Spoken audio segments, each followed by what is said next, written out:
Haryana BJP अध्यक्ष ने कांग्रेस पर बोला हमला, कहा निकाय चुनाव में औपचारिकता।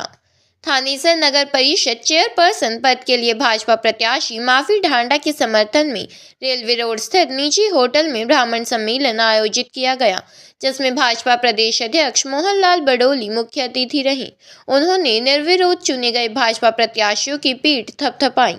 प्रदेशाध्यक्ष मोहनलाल बडोली ने कहा कि प्रदेश की जनता का कांग्रेस से विश्वास उठ चुका है और अब कांग्रेस के कुछ पास नहीं बचा है। निकाय चुनाव में कांग्रेस सिर्फ औपचारिकता निभा रही है।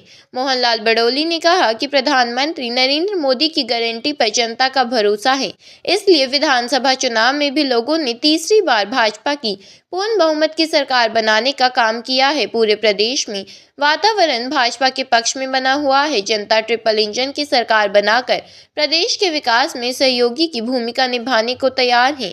इस मौके पर वेदपाल एडवोकेट, पूर्व राज्य मंत्री सुभाष सुधा, जिला अध्यक्ष सुशील राणा, प्रदेश सचिव राहुल राणा, भाजपा युवा नेता विश्वकांत शर्मा, रवि बतान, जिला महामंत्री गजेंद्र गोल्डी, रविंद्र सांगवान, जिला मीडिया प्रभारी शैल वत्स, विक्रम शर्मा आदि मौजूद रहे।